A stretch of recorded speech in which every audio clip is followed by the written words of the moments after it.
All right, All very right. good. Very good.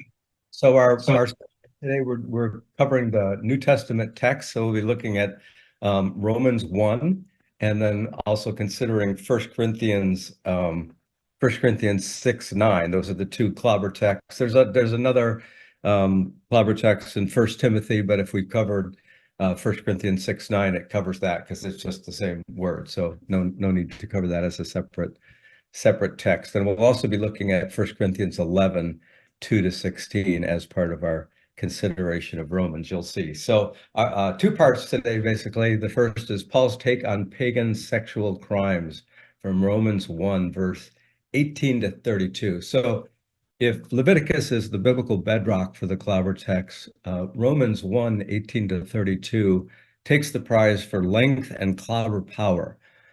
Yet, I want to just say in advance before I even read it that it cannot be applied to the gay, lesbian, bisexual, transgender, queer, or intersex individuals and their romantic partners. And for the most obvious reason, and it's simply this: a text cannot apply to those it does not describe any more than a dog training manual can help you raise a cat.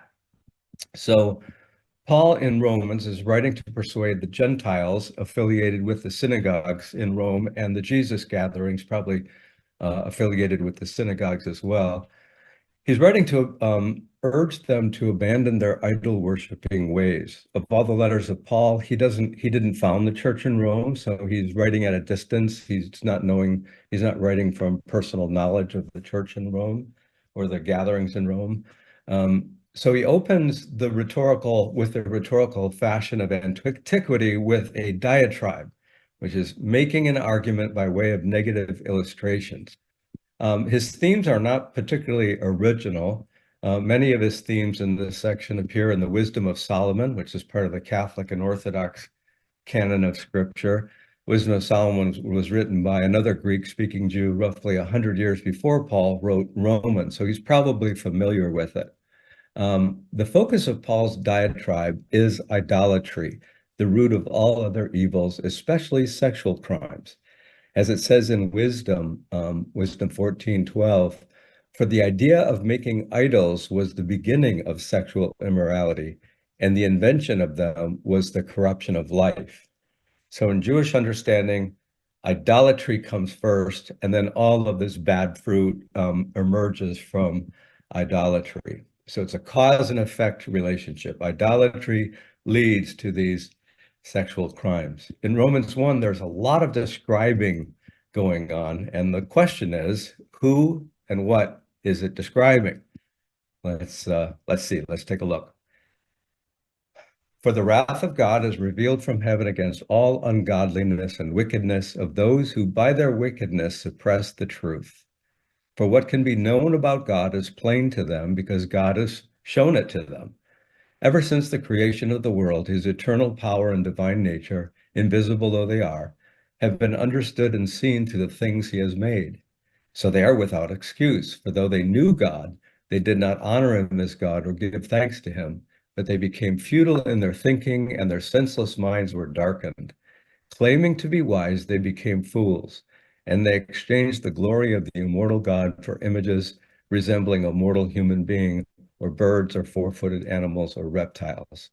Therefore, God gave them up. This is the first God gave them up. Listen for the other ones. Therefore, God gave them up in the lust of their hearts to impurity, to the degrading of their bodies among themselves, because they exchanged the truth about God for a lie and worshiped and served the creature rather than the creator who is blessed forever. Amen. So here is basically nothing about sex. There's kind of an allusion toward the end. It's all about this brazen embrace of and knowing embrace of idolatry in its most grotesque forms. This opening in Romans 1 serves the same function as the opening verses of Leviticus 18 that we looked at last week. So, warning against idolatry, followed by the sexual crimes that it spawns. Paul is, in a sense, applying Leviticus 18 to Roman imperial paganism. We read on at verse 26. For this reason, God gave them up, dang, that's the second one, to degrading passions. Their women exchange natural intercourse. It's really literally natural use for unnatural. And in the same way, also the men giving up natural use or intercourse, according to the translation here, with women, were consumed with passion for one another. Men committed shameless acts with men and received in their own persons the due penalty for their error. And since they did not see fit to acknowledge God, God gave them up. So that's a third, God gave them up to a debased mind and to things that should not be done. They were filled with every kind of wickedness, evil, covetousness, malice, full of envy, murder, strife, deceit, craftiness. They are gossips, slanderers, God-haters, insolent, haughty, boastful, inventors of evil, rebellious toward parents, foolish, faithless, heartless, ruthless. They know God's decree that those who practice such things deserve to die, yet they not only do them, but they even applaud others who practice them. You could not come up with a more severely worded diatribe than this. There's nothing remotely like this in the writings of Paul, except for this, and it all is focused on pagan idolatry. This really is a description of end-stage paganism. In other words, people turning their backs on what can be known about God in what is made and diving into grotesque idol worship, not like worshiping success or worshiping Taylor Swift, but grotesque idol worship of the ancient world, burning with lust, so resolute in their idolatries that God gave them up times three. We think of Isaiah and the angels who behold the face of God, and it's not enough to say he's holy, but he's holy, holy, holy. This is an emphasis thing in Scripture. God gave them up times three is like ultimate abandonment, filled with every kind of evil, envy, murder, God haters, inane, witless imbeciles is one translation. Okay, so if we hear a lie often enough, our brains begin to accept the lie. That's just how it works. The lie that such a text applies to us or our loved ones is especially if we hear the lie as a child and our whole family believes it or our whole faith community believes it. But as soon as we step back from this, let's call it religious groupthink, it's obvious. This text in no way describes the LGBTQ people we know. I can't think of a single person that this accurately describes. You know, when we launched our church, Blue Ocean Ann Arbor, in 2015, we were so traumatized by our denomination Vineyard lowering the boom. You know, that church had started in my living room years earlier, and we grew to about 600 average weekly attendance on Sundays. But we went through a really bad experience in leading up to the launch of Blue Ocean. And so we spent the first 2 years of Sundays with a founding member of the congregation telling their story, like taking 5-10 minutes to tell their story. Many were from the LGBTQ community. I think at that time we probably had about a quarter of our congregants were from the LGBTQ community. And so their stories had never been heard before. So it was story after story of growing up in church, being the God-sensitive kid in church or in the family, horrified to find out they weren't like the other kids and who they were attracted to, years of anguish, and finally persisting in or returning to faith despite religious slander and rejection. I can assure you, Romans 1:18-32 did not describe them and cannot apply to them. But Paul's rhetoric does fit imperial Roman paganism and its sexual crimes. And I would highly recommend a book by Sarah Rudin, who's very familiar with this, the literature of the Greco-Roman period. She's an expert in this, and she's a really good writer. It's a fascinating read. And she has a section on homosexuality that is just to die for. So that book is Paul Among the People by Sarah Rudin. I can't recommend that highly enough.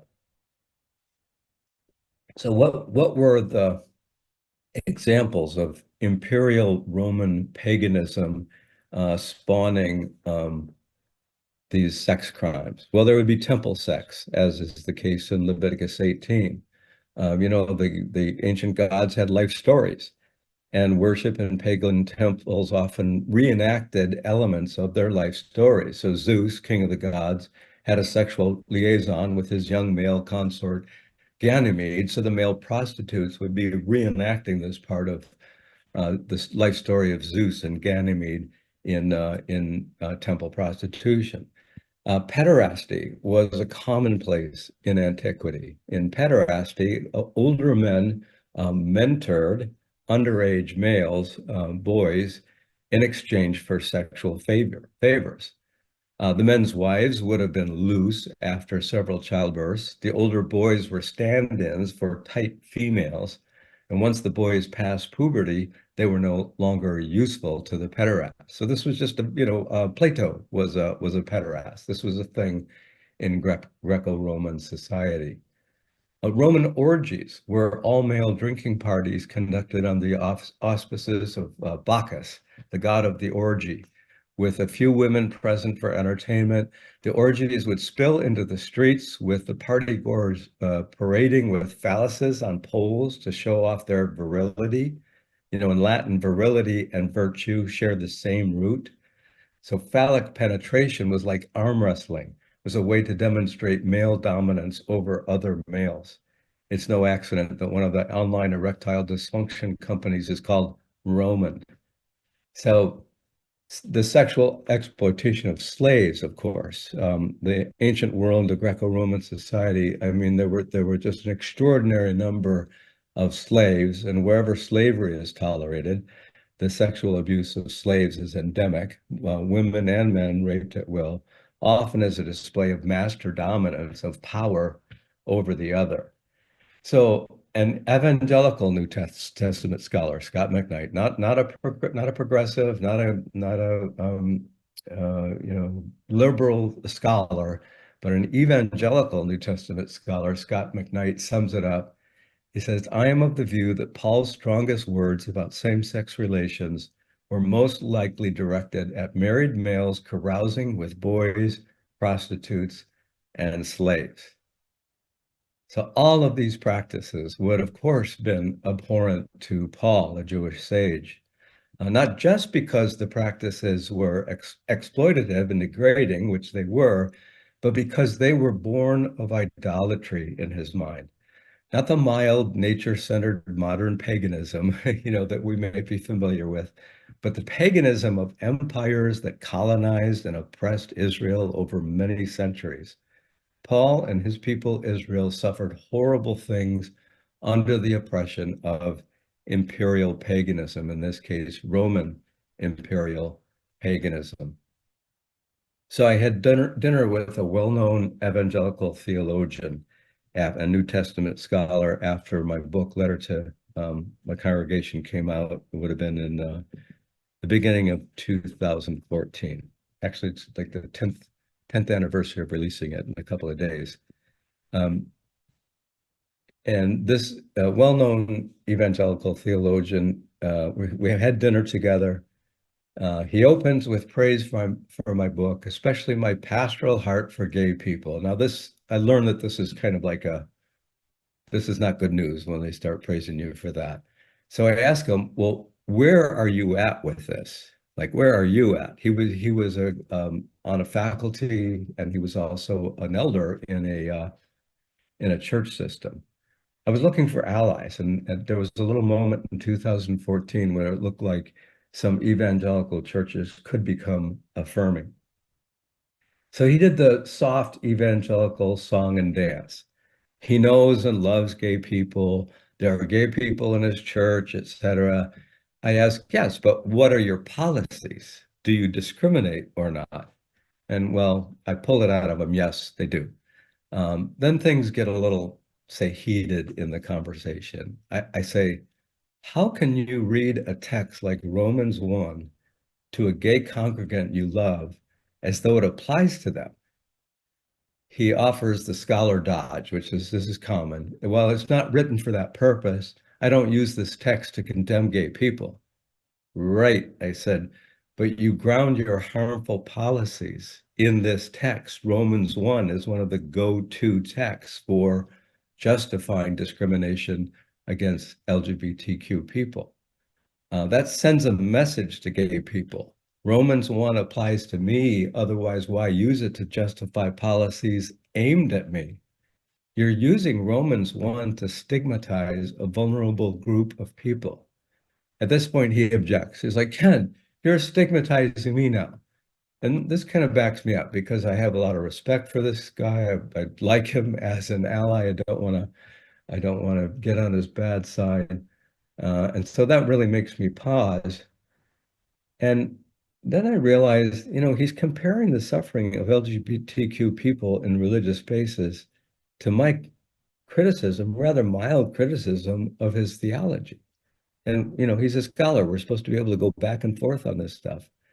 I remind him that he's in a very secure position as a tenured professor in an evangelical institution. He's a published author with good sales in the evangelical market. You would recognize his name if you're familiar with the market. He does not regard me as a religious authority in his life, nor should he. And he's not a vulnerable person being stigmatized by someone who has power over him. I'm like, I think you're going to be just fine.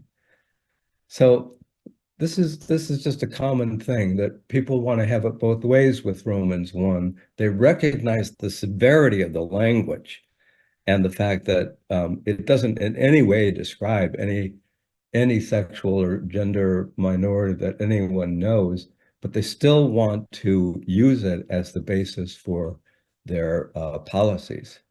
So let's consider Paul's unnatural argument. So this much is made of this in his argument. Rereading that section, starting with verse 26. For this reason, God gave them up to degrading passions. Their women exchanged natural intercourse. Again, the word intercourse is not literal, it's natural use for unnatural. And in the same way, the Greek is homelos. It could mean likewise, similarly, or just so. Also, the men giving up natural intercourse, literal use, with women were consumed with passion for one another. Men committed shameless acts with men and received in their own persons the due penalty for their error. So there were various theories of natural law in the ancient world. This was rooted in Greek philosophy, the idea that certain sort of like unyielding universal laws were embedded in the creation itself. This evolved, this understanding of natural law that would have been, Paul would have been familiar with it in the Greco-Roman. Remember, he was a Hellenized Jew, so he was very much familiar with Greco-Roman, the Greco-Roman world. This idea of natural law evolved over 1,000 years into the natural law teaching of Thomas Aquinas, one of the doctors of the Roman Catholic Church. What we call natural law is an attempt to distinguish cultural norms and conventions from universally binding moral precepts that are rooted in nature itself or in human nature itself. So you would just have to say that natural law is a concept with a long history of abuse. That men should rule over women is justified by appeal to natural law, as was slavery. The conquest of the indigenous peoples, justified by appeal to natural law. White supremacy, justified by appeal to natural law. I'm actually having a hard time thinking of any social reform that hasn't been resisted in the church or society by appeal to natural law. It's called into service to ban contraception, oral sex, masturbation.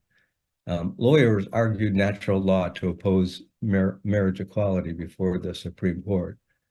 But it's important to realize Paul does not have a carefully nuanced or defined understanding of natural law theory. It wasn't really something that was so important in Jewish thinking. It was more important in Greek and the Greco-Roman world that Judaism was interacting with.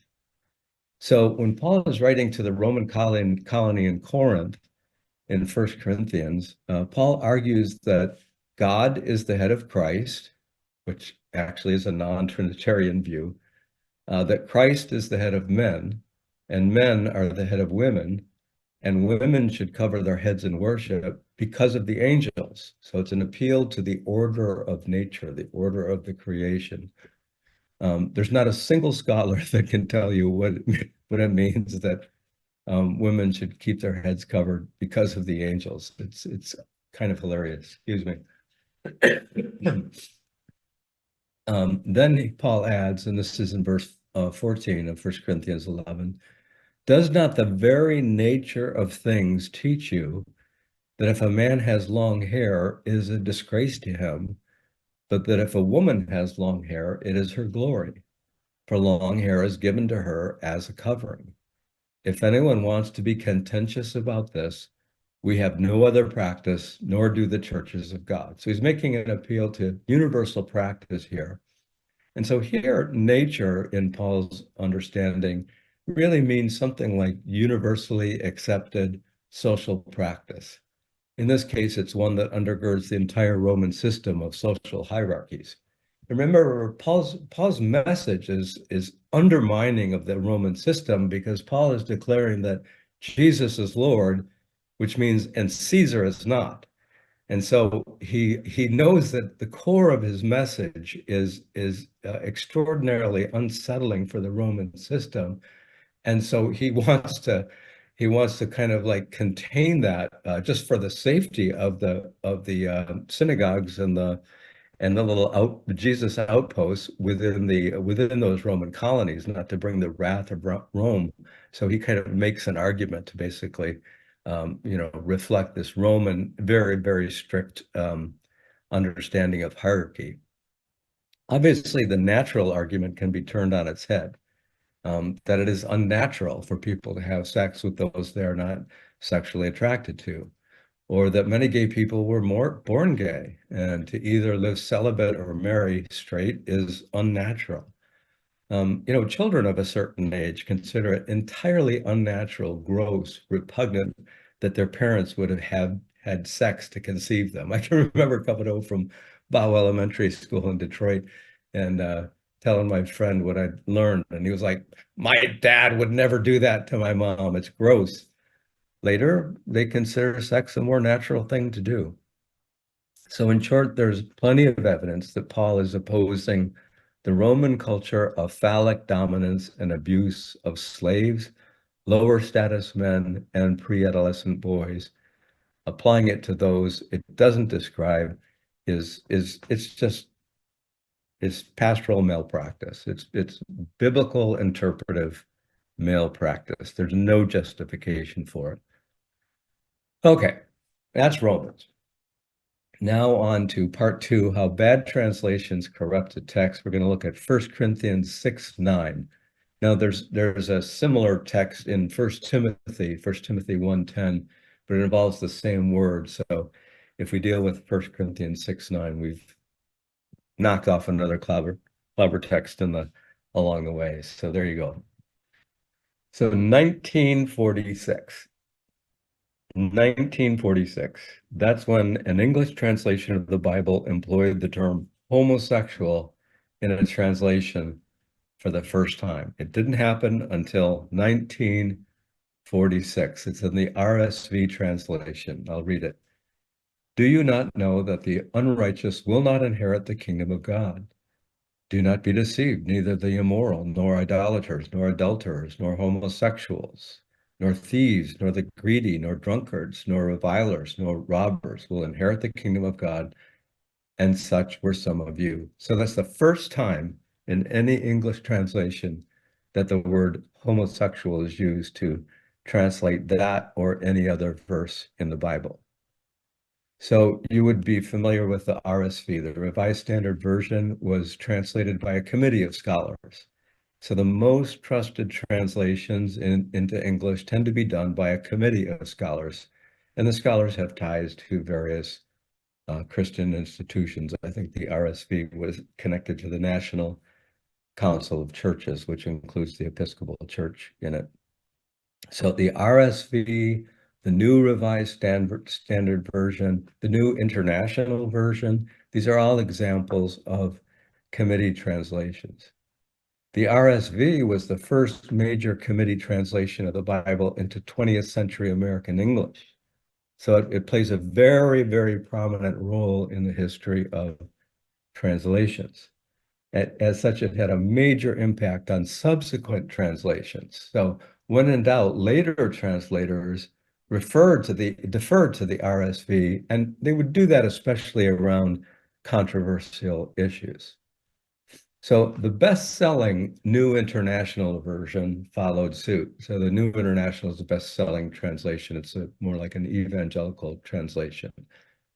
Except the NIV replaced the RSV homosexuals with male prostitutes and homosexual offenders.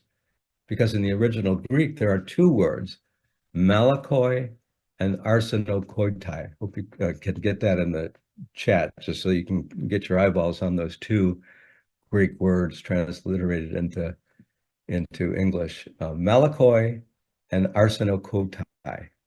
They're translated in the NIV as male prostitutes, malakoi, and homosexual offenders, arsenokoitai.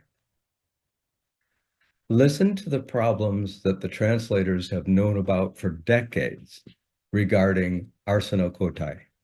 I'll be quoting from Gordon Fee, who is a Pentecostal conservative New Testament scholar who was on the NIV translation committee, and I think he was responsible for translating 1 Corinthians. Here's how Gordon Fee, a conservative evangelical scholar on the NIV committee, describes it in the New International Commentary on Corinthians. So this is like the official commentary of the NIV translation. He writes, this word, arsenokoitai, however, is also difficult. This is the first appearance in preserved literature. That is, there's no other occurrences of this word in any ancient manuscripts up to that point, in the literature up to this point. And it's not used much afterwards, he continues, especially when describing homosexual activity. So it's a word that appears in 1 Corinthians 6:9 for the first time. There's no other words, examples of its use in any other context from the preserved literature up to that point. And he's saying it's not used much afterwards, especially it's not used when describing homosexual activity. He continues, the word is a compound of male and intercourse, bed actually. What is not certain is whether male is subject, meaning males who have intercourse, thus a word for male prostitutes of all kinds, or object, intercourse with male. So a little grammar lesson, this won't be long, but it's important. And the lies are always supported by ignoring the details. So grammar lesson, whether a word is an object or a subject in a sentence makes a big difference. The sentence, let's eat, comma, Timmy, means let you and I eat. Timmy is doing the eating in that, he's the subject in that sentence. Let's eat Timmy, no comma, just let's eat Timmy. Well, Timmy is the object, not the subject, and Timmy is the meal. So whether you're an object or a subject in a sentence really matters if you're Timmy. Fee then characterizes, and what Fee is saying is, in this strange word, arsenokoitai, you don't know whether male is the subject or the object in that word. Fee then characterizes male prostitutes for malakoi as a best guess translation, and homosexual offender for arsenokoitai as very likely moving toward a proper understanding. So imagine you're pulled over by a police officer who places you under arrest for grand larceny, and you say, what exactly is grand larceny? And they reply, well, the meaning is uncertain, but I think what you did is very likely moving toward a proper understanding of grand larceny. No, that's not good enough. So before 1946, when the RSV for the first time uses this translation homosexual for for both of these Greek words. How is 1 Corinthians 6:9 actually translated in other older English translations? Well, the King James Version translates it effeminate and abusers of themselves with mankind. Luther's translation uses German words meaning weaklings and child molesters, or ravishers of male youth, for arsenokoitai. Other older translations use catamite. Catamite is a boy who has sex with a man. These older translations are much less problematic as they don't impugn gay people per se. So the newly minted NRSVUE, New Revised Standard Version, updated edition, now has male prostitutes and men who engage in illicit sex. It's kind of a punt because it's not a precise word, and so they have like a general male prostitutes and men who engage in illicit sex. Neither term asserts anything about gay sex, so it's a big improvement in correcting what started with the RSV in 1946. But the NRSV translation doesn't even make it into the top translations sold. So mainline Christians don't buy a lot of Bibles. They all have evangelical family members who give them an NIV in hopes of getting them saved. So most English Bibles in use today still employ a word or phrase that includes homosexual. One more problem with using this verse to condemn gay sex. So 1 Corinthians 6:9-11 represents a literary convention of the time called the vice list. So it's just a list of several vices in a row, mostly one word, one vice. But a single word or phrase simply refers to a vice and doesn't define it. So greed is on the list. If a person uses more than 4 times their fair share of energy and goods, is that greed? Now, that's the average American rate of consumption.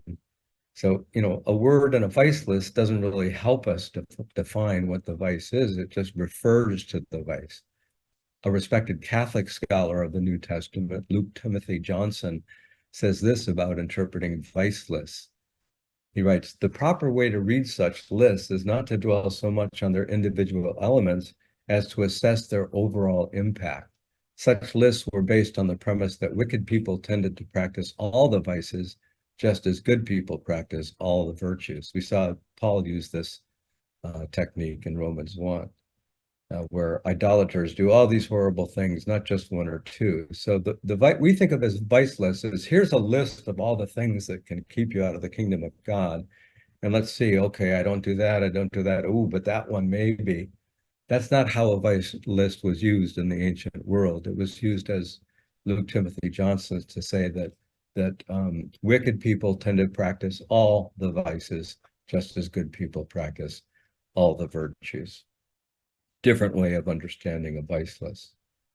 So when as conservative a scholar as Gordon Fee recognizes all these problems with translating malakoi and arsenokoitai and applying this verse to gay Christians, but that is just not warranted. It's pastoral malpractice.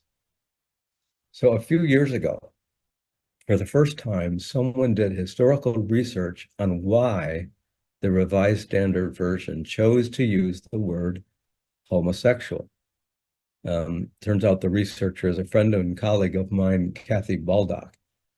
Kathy and her friend Ed Oxford, a gay man, spent days in the Yale archives that had all the notes of the RSV committee's work, including what they ordered for lunch. She was the first person to investigate this question of their decision to introduce the term homosexual into their English translation. Kathy noticed that in the post-war period, when the committee was doing its work in the 1940s, mid and earlier 1940s, homosexuality had really broken into the headlines for the first time. The famous writer Oscar Wilde had been arrested for having a gay lover. It was a big scandal. After the war, Alan Turing, who single-handedly broke the Nazi code, key to the defense of Britain, was jailed for being gay. So this was a period of inflamed public scrutiny on gay people. So these English translators would have been probably aware of the term homosexual for the first time because of this development in the culture. But here's what Kathy and Ed uncovered as they sifted through the archives. In 1959, so 1946 was when the New Testament came out.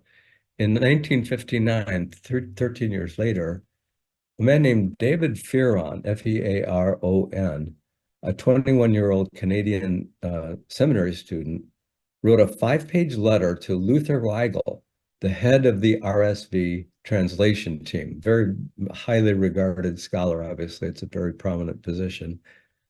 And this 21-year-old was objecting to the use of homosexuals to translate Malakoi and Arsenokoitai. And in a 5-page letter listing out his arguments.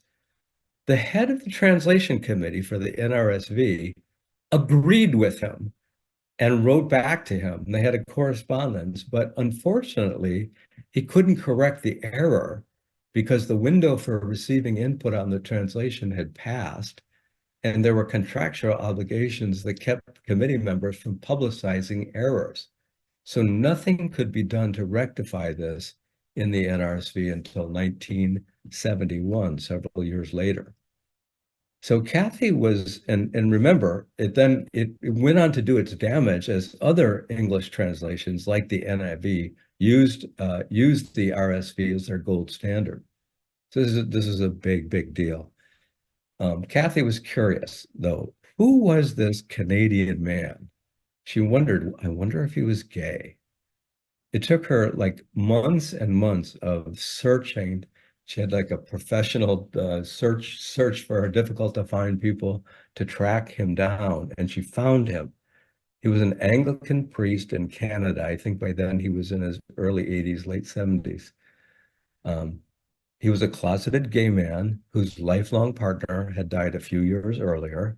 He was much beloved. People in the town thought he was a cousin or a roommate. So Kathy got the whole story. And he wrote his letter at the age of 21. He was shocked when the head of the translation team for the RSV actually read his letter, took time to write back, and agreed with him. Eventually, Kathy invited David Fearon to speak at the Reformation Project, which is a group of mostly young gay people raised in the Evangelical Church, working to overcome the persecution of LGBTQ people in the church, in the Evangelical Church. He told a story there, and in the process, he actually came out for the first time in his 80s in any public setting, and he was a hero among the assembled young gay Christians who gave him a standing ovation. It's on YouTube. It's just amazing to watch that. Moral of the story, and we're wrapping it up now. When lives are at stake, it really helps to speak up. And there may be a long delay between the speaking up and the change we hope for, as there was for this 21-year-old Canadian seminary student who screwed up his courage to write that 5-page letter to the head of the RSV translation committee. But speaking up matters, whether it's to the head of the RSV translation committee or it's Uncle Bob at Thanksgiving dinner. It's especially important that straight people speak up. So we don't bear the load of living in a contested identity. So the least we can do is to speak up. Saying something is so much more important than saying the right thing. Saying something is more important than saying the right thing. In those moments, I would advise, don't focus on convincing Uncle Bob. Focus on supporting your LGBTQ friends who are not in the room. So in 2012, I'd basically done my homework. I was preparing our church to move toward an affirming position. I was working with our board and our 70 lay leaders, and a letter to my congregation was a literal letter to my congregation before it was a book. And a board member and his spouse wanted to meet with me. And they were the largest contributor uh, to our congregation, probably gave like $50,000 a year. And we met in my office, and I'd been, talking to my board, I'd been, moving the change process along.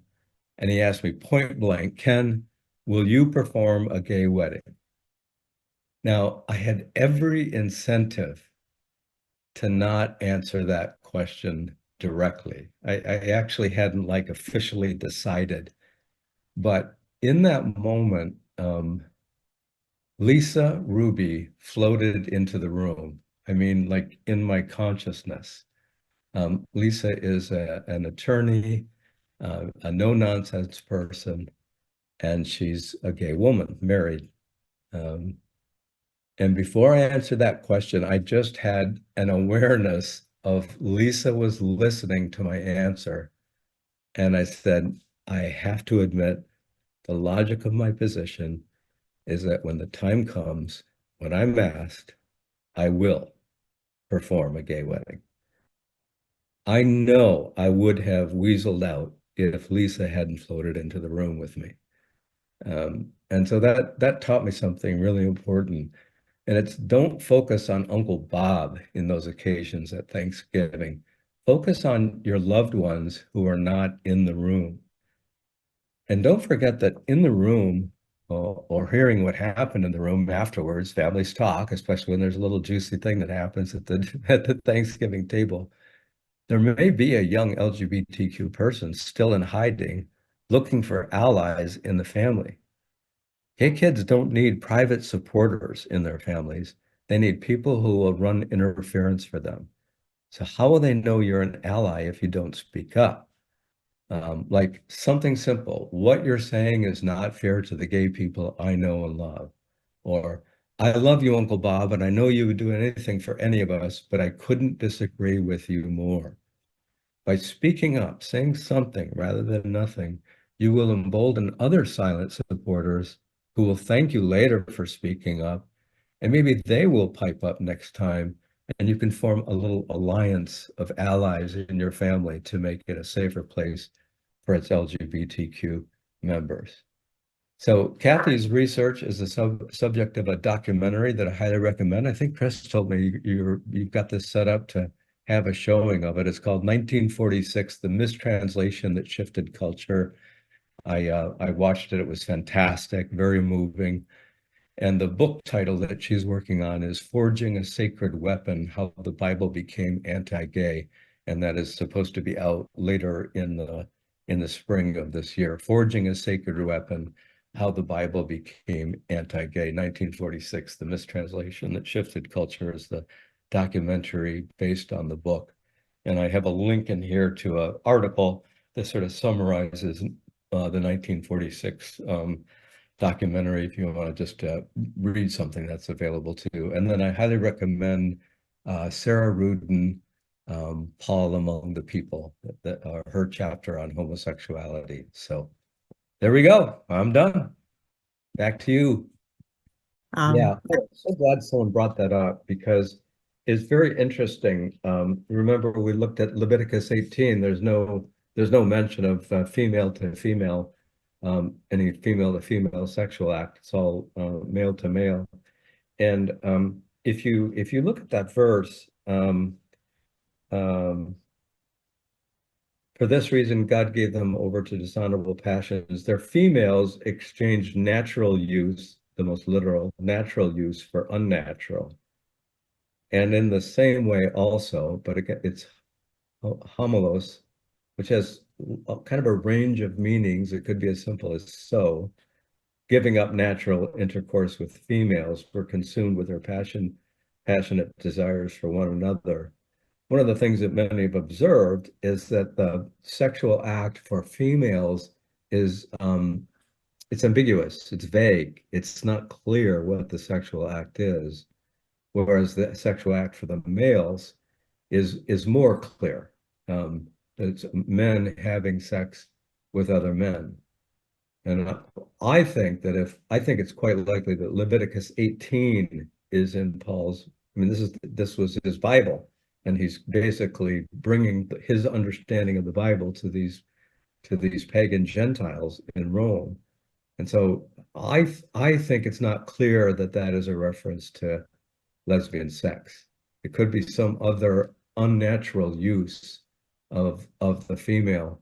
There have been, different suggestions about that, but and if that's the case, then there's not a single prohibition of lesbian sex in the entire Bible. The most you can say is that there is a very ambiguous reference here, not a clear reference at all. So that I think is interesting to note. Again, if homosexuality was his concern, surely you would be clear about both acts there.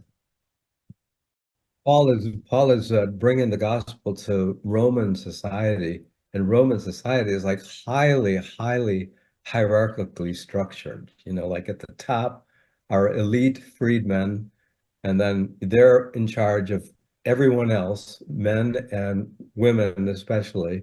And then it's a very strict hierarchy all the way down.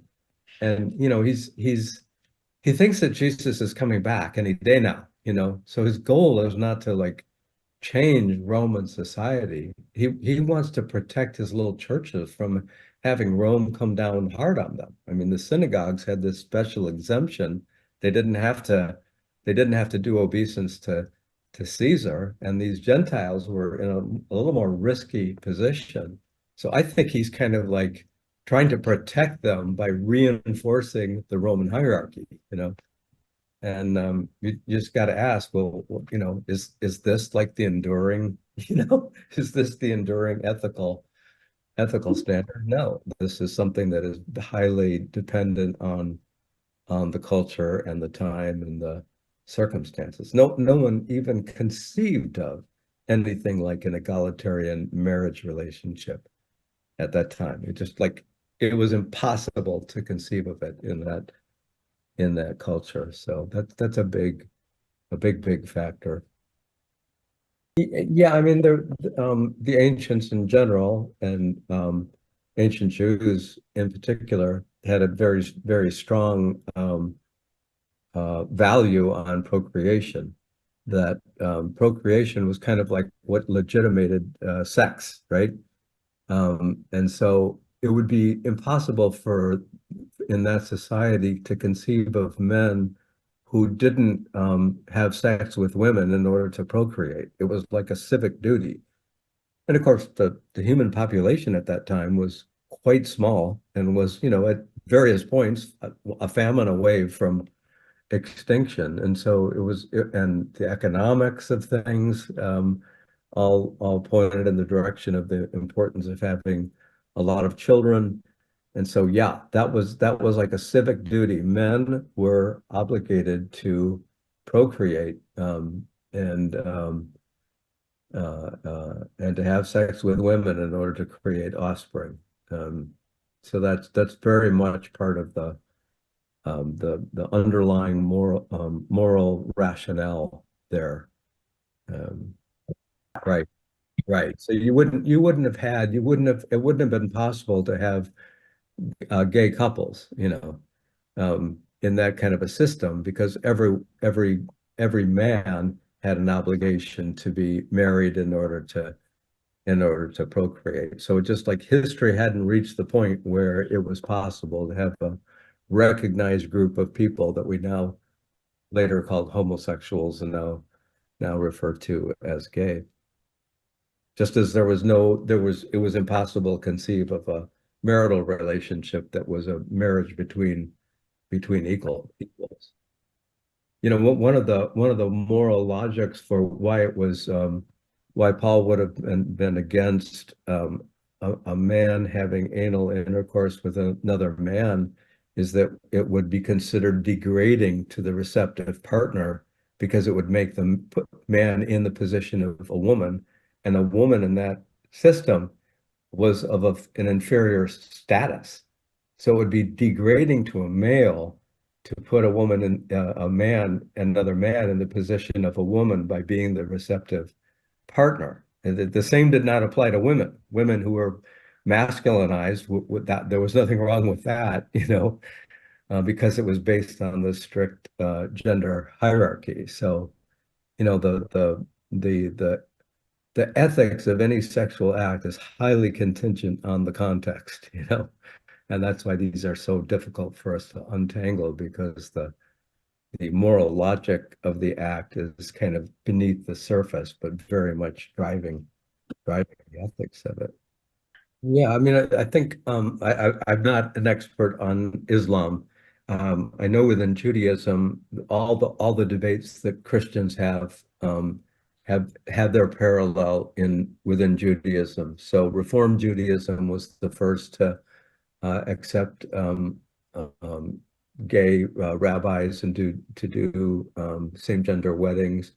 And then the conservative branch of Judaism some time ago made that switch. Orthodoxy has the Orthodox Judaism, generally speaking, hasn't. So kind of all the varieties that you have in Christianity, you have in Judaism, um, and Islam. I wouldn't even hazard a guess. I'm guessing. I think one thing is that anyone who's taken a class like this has studied the issue far more than the average committed Christian. So just coming to these three classes, like more about the ins and outs of this than the vast majority of people. Most people have not studied this. So I think it actually just is a very simple thing to do, is to let people know that, look, I've studied this, I've looked into it, I've considered these texts in depth, and I don't think that they are addressing gay relationships or other relationships today. They're addressing something else, and it's not like that's likely to change someone's mind in one conversation, but I would not cede the ground of belief of respecting the Bible, taking the Bible seriously. I would not cede the ground of devotion to God, any of that sort of thing. I would assert that ground, over and over again. And the fundamentalist or the conservative on this kind of like occupies the ground of, I take the Bible seriously, and God is important, and I organize my life around God. And I would come right back at him and say, well, me too, and I've studied these texts, I think, better than you have. And don't cede the ground of faith in your interactions. In our congregation, I mean, we have people and families where it's so toxic that they can't have meaningful relationships, and that's a real tragedy. But that's not the most common outcome. Parents and grandparents, they adapt and they change over time. And so, I would be trying to act like kind of an anthropologist in a family, and like look for the soft spots, like maybe it's a grandparent or an aunt or an uncle who's the most supportive. If you can find one supportive person in the family system, it makes a huge difference. And families do change on this, and there's a lot of change going on. So I'm hopeful. No, I would agree with Kristen. I've never really, I can't think of an occasion when a gay person objected to me speaking up or siding on, I can imagine settings where that might be the case, where you would like speak for the gay community or something like that, where you don't really have the sort of the right to do that. But yeah, I wouldn't let concern for that. I think the way you put it was like it's really hard to go overboard on the allyship, you know. We're human beings who are totally dependent on our good standing in groups. And so we're really wired and designed not to make waves, not to say something that's even slightly awkward in a group setting. So I think so much of our socialization is on that side. And it's like we have to screw up the courage to say something often, you know. Yeah, if you just read, I think the chapter I did on scripture, and I read it recently, I was like, oh, I this is pretty good. I wrote it 10 years ago, but and I don't know, it's like a 20 page chapter. If you read that chapter 3 times through, you would have it down, and you would know way more than anyone you're talking to about, you know, and conversations are strange. Like, you know, Romans comes up or Leviticus comes up or whatever, and you've got to, but if you just read that chapter 3 times over, they left, and that was last I saw them. Yeah, so it was and you know that the I mean the finances is really the um people who tithe to churches, you know, give 10% of their income. You know, that's an evangelical conservative Christian kind of practice. And so most evangelical churches have, you know, they have some really big donors. Um, and pastors are really reluctant to give up that money because it affects the church, you know, in significant ways. So um, yeah, that's why this is so But difficult to change, you know. It's the money. It's not the theology. Right. Yeah. Yeah. I mean, you know, applying Romans 1 to gay people, I mean, it's slander, you know. It's like that's not a loving thing to do, to slander people, you know, to mischaracterize who they are, you know, in the most egregious ways. You know, that's such a violation of love, you know. Uh, yeah, it's about people. Acts 10 is about people. It's not about permitted foods or, you know, Peter didn't go get, you know, start eating bacon after that, you know. He understood that it was about people, you know, and people are clean, you know, accepted.